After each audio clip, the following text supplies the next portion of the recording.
guys, it's Elle. Welcome back to my channel, and my little girl, baby girl, is home with me today. And today's video, we're talking about all of the top 10 things, in my opinion, that you can stop doing, stop buying, and that will make your life so much easier and save you a little bit of money. So if you want to know more about that, hit the subscribe button, share this video with somebody you think might like it, and let's do it. All right, so what brought upon this is there's some things that we do on a daily basis, or things that we use that just really, and this is my personal opinion, that just really aren't necessary. And so I want to start with number one. And also make sure you stay to the end, because today is another day of my 12 days of giving. All right, so for number one, this is going to be a little bit of a controversial one. It's also going to be personal, but in my opinion, you can stop. Yes, it's very personal. And you can stop using toners, you guys. Really, the only people that will really benefit, the only people that will really benefit from a toner are people that want acne prevention, or things that, you know, like that, maybe that are toners that have, you know, salicylic in it, glycolic, to really help, you know, clear up breakouts from acne and things like that. For anybody else, really like a hydrating toner is really unnecessary, in my opinion. I think essences are the way to go if you don't have those other skin concerns that you're trying to address.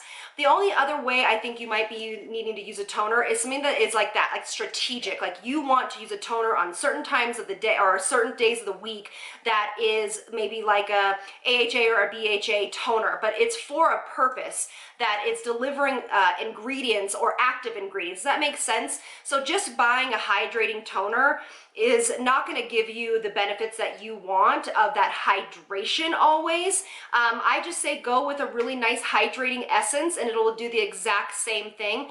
Most of the days, all of our cleansers that we use, as long as they're good quality, they're all pH balanced. So that's a bit controversial. I don't really ever prescribe a toner unless it is a treatment toner. So for example, the one I absolutely love, and the only one I use is Then I Met You's Birch Milk and Refining Toner. This is a glycolic acid toner, and I don't use this every day, but you see what I'm saying? So toner, in my opinion, is only necessary if it's a treatment toner. Okay. Number two, wasting your money on expensive mascaras. Okay, I am such a culprit of this, but you know, because one of my favorite mascaras is the Hourglass Caution Mascara. I love that. It Cosmetics Superhero Mascara. But right now, you really can find such amazing quality, low-priced mascara. Really save your money there. Some of my favorite ones is L'Oreal's Lash Paradise. It stays on forever. The only thing is that it does kind of dry out a lot quicker than some of the more expensive ones, but it's like $7 or something like that, so you can just replenish it. That one is fantastic. I mean, honestly, great lengths, or great lash. It's the old school one with the green top and the pink bottom. It's fantastic. There is just no need to spend money on an expensive mascara. Number three is spending money on expensive face washes. You know, again, I am such a culprit of this because I feel blessed that I get sent quite a few things, but I get FOMO, which is the fear of missing out, where I see a new cleanser that's on the market and I'm like, oh my gosh, that's really going to change my skin. Now, that really isn't the truth. Cleansers are on your skin for very few minutes, or a minute if that. And you really want to get a cleanser that is preferably fragrance-free, alcohol-free, and it just does a really nice job of washing the face. I mean, just for example, the CeraVe Hydrating Facial Cleanser, mine is for normal to dry skin, and it is so inexpensive yet effective. And there are so many oil cleansers like where did I have it? The oil cleanser I just had out, but it's literally by Beautylish. It is their Beauty Balm Cleanser, and it is so inexpensive. It's $14, and it does the job. So you will see me use expensive cleansers for sure, but you don't need them, and it's not something where I say you should spend your money on. Number four, When Beauty Blender came out, these sponges, when Beauty Blender came out, it was the first on the market and it could charge whatever it wanted. And they were revolutionary to the makeup industry. Now, professionals have had, you know, wedge sponges forever that we used almost in the exact same way as a Beauty Blender, but they were just able to really give a great marketing, really great shape, and a lot of a different type of material that was a little bit more effective in promoting, you know, smoother application of foundation. But nowadays, you don't need to spend, I know I love Beauty Blender, I think they're fantastic. All of these companies are coming out with just amazing quality sponges. I mean, honestly, this one is the Elle beauty sponge. It's really good, but my favorite one is the Real Techniques beauty sponge. It is, in my opinion, almost better than the Beauty Blender and significantly less in price. And I actually saw it at a kiosk at the airport, which was so funny. So you can really find them anywhere. So stop spending your money on expensive beauty sponges. Number 5. There has been this trend over the past several years of baking underneath the eyes. Now, for some people, it does work really well, especially if you are 20, maybe less than 20 in your teens, maybe just very early into your 20s. Baking can be a good technique for you. Now, this is a generalization. For some people it works, some people it doesn't. But for me, baking has actually come out of the drag scene. They do that to really give that sharp, you know, contrast of that highlight and that smoothing and that really look, that optical illusion of making this area look flat and wide and just really like awesome and, you know, lifted. And obviously it sets the under eyes, but what it does is it really dries out this whole under eye area, and you have to finesse it and do all sorts of things. So in my opinion, baking powders, so a lot of companies like Huda and all of those, they make baking powders. I just don't know if they're really necessary unless they're catering to that demographic. So maybe that's, you know, that's what I'm missing because I'm not that demographic. But baking under the eyes is something that just really isn't necessary, especially once you get into your 30s, 40s, 50s, 60s, 70s. I can teach you a way of making it look at the best it possibly can, but you have to understand this under eye area does not secrete its own oil, so that's why concealers have emollients in them to keep this area a little bit hydrated and give it some nourishment that it lacks. That's why eye creams are really important. So basically, you know, putting concealer on and then powdering the whole heck out of this area just sucks up all of that hydration that you put in and makes this area look super kind of crinkly, has lots of fine lines, really no matter what age you are. So in my opinion, that's one we can let go. Is going to be stop buying the latest eyeshadow palettes. Again, I am a culprit of this, but it is what I do for a living, and obviously I get them sent to me quite often, but not everybody needs, and for the majority of people, they really just love a nice neutral palette that they can wear to school and work, and that it works and does what they need to do. I don't know a lot of people that would need multiple palettes with basically the same color arrangement, maybe with a few pops of color here and there, and honestly, so if you're gonna buy the latest palette, make sure it's different, completely different than what you have at home. Just, it's gonna save you a little bit of money.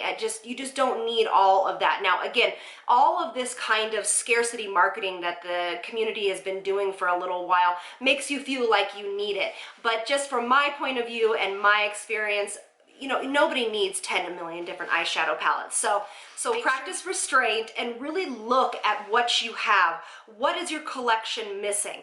And if it's missing something, maybe a beautiful green or a blue or some type of thing like that, I'd recommend going and getting single shadows from ColourPop or Makeup Geek or Makeup Forever, things like that. Grab single shadows and basically you won't have to invest in a whole new palette. I believe Sephora collection also sells single shadows as well, as far as I know the last time I was there. So that's my tidbit on palettes. Okay, for the next one, it's gonna be a twofer, all right?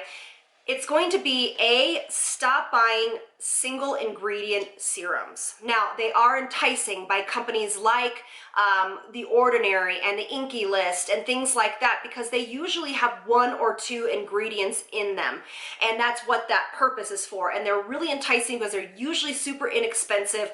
But what you have to know is that you're going to be buying a whole bunch of things to get what you need, and if you buy maybe a little bit more of an expensive serum, but it has a whole host of things like peptides, ceramides, niacinamide, vitamin C, all in one serum, then you have everything all in one serum. So these single-use serums just make me, or these single-use ingredients serums just make me kind of a little nervous, because then also people get really confused on how to use them, what to combine them with.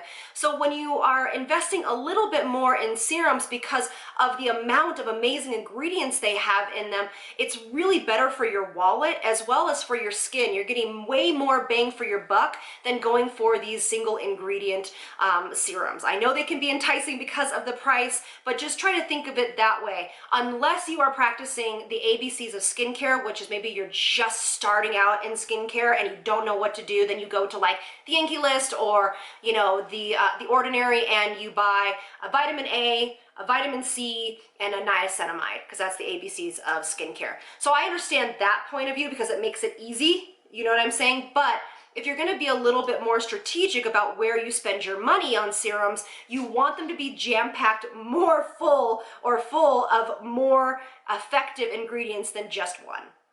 And then to kind of go along with that, this is going to be a little bit of a pet peeve of mine, and I'm sorry if you do this, but this whole thing that you see on YouTube, or not, well, I guess on YouTube too, and Instagram, where people are dropping serums all over their face like this.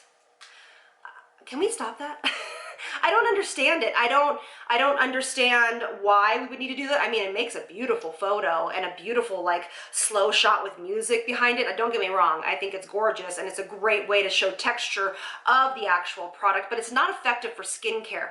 The best way is to just take the dropper, put 2 to 4 drops of your serum on your hand, gently press like this, not warming it up, but just distributing the product, and then pressing it all over the skin. When you're dropping it like that, you also use way too much product, and a lot of people actually touch the dropper to their skin. Same goes for the hand. So you never want the applicator of really any skincare product to touch your skin. So you do not want that dropper, because that's the way that we get bacteria in the serums, and then it just goes all sorts of wrong. So that's how I feel. All right, so for the last one, I love a good lip scrub. Okay, some of my favorites are by Bite. I do like the one from Jeffree Star. I have 2 of those. I have the one from Bite. I actually have one. I actually have the one from Jessica Happ, Sarah Happ. That was one of the first lip scrubs that I ever bought, and I was obsessed with it. And those are very expensive lip scrubs for something that you really can make on your own. And it's actually, the flavor probably isn't as nice as one of those, all right? But it's not really on your lips for very long, and it's way more cost effective to make your own. So what I suggest is getting one of those little tiny glass, not plastic, glass jars off Amazon, you know, just a small one right here like this. You fill it half up with your favorite oil. So I love almond oil, avocado oil, jojoba oil, olive oil. I mean, really any kind of oil that you would cook with that's safe for consumption. You can put that in the little jar, and then you pour kind of a lot of sugar in there, almost the exact same amount. You want to leave a little bit of oil at the top because you want it to be a little bit more emollient and move around the skin. But then you put a little bit of, you know, sugar in there, and you close that bad boy up, and every time you need it, make sure you wash your hands or get one of those little tools that come with a lot of skincare, little scoopers, and start to exfoliate your lips with that. I find them honestly to be a lot more hydrating to the lips because they have such a great amount of oil in them, but it's just a great way to save money and really give your lips the care that they need. We don't talk about lips enough, and your lips really should be exfoliated quite often during the week to really, they're like your skin, you know, to get that dead skin off of them, they actually look more plump and full and actually more pinkish when you exfoliate your lips, and your lipstick will go on a whole heck of a lot easier as well and a lot smoother. So make your own lip scrub. All right, you guys, I hope you enjoyed that top 10 list of things that you probably should stop doing right now. I wanted to have a really, some fun with this, so I hope you enjoyed it. All right, so for today's giveaway, it's going to be a giant mystery box from myself of a bunch of different type of product. One lucky winner, it has to be 18 and older. It's open international. All you have to do is be subscribed to my channel.